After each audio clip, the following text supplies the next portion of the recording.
Do you actually want to improve your lighting and shadows?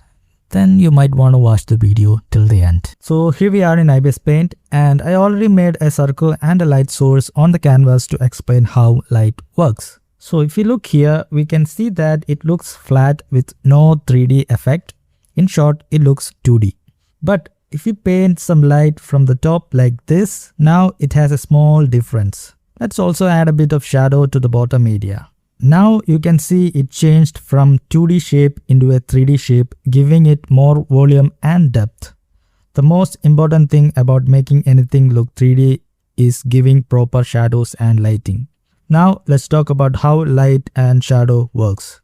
You can see our light source is coming from the top. That means as it goes down, the light gets cut off in the middle and anything below gets darker. That's what gives it shape. If you paint light over the darker areas, it loses its 3D look and appears flat. We don't want that to happen, do we? So always remember to separate the shadows from the light. You will understand this better with an image. And before we move on, kindly like this video and drop a heart emoji so that I could know that you watched this far.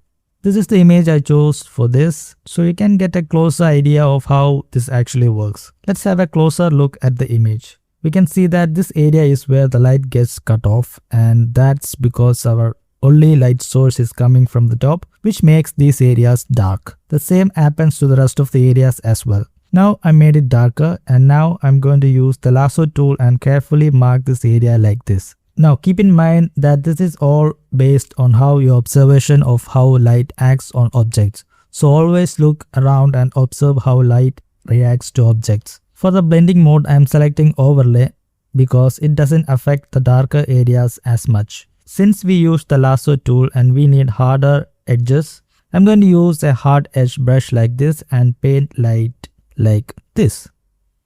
And look at that, isn't it beautiful? But we are not done yet. To make the selection again, I'm going to click on the select opacity. This time I'm going to use a soft edge brush, which is airbrush, and paint on the top area like this. Don't worry, I haven't changed the blending mode. Now look at that, even better. Now why did we paint more light here? It's because it's closer to the light compared to the other areas. Now if we come to this area, we can see that the rock is covering the bottom area. And since our only light source is from the top, we need to paint shadows. Now this is just a guess of how the shadow would look. Now as we did for the first rock, we're going to do the same thing and create light. Keep the opacity a bit lower compared to the top one because it's not as close to the light source. You can also remove some of the area with a soft edge brush.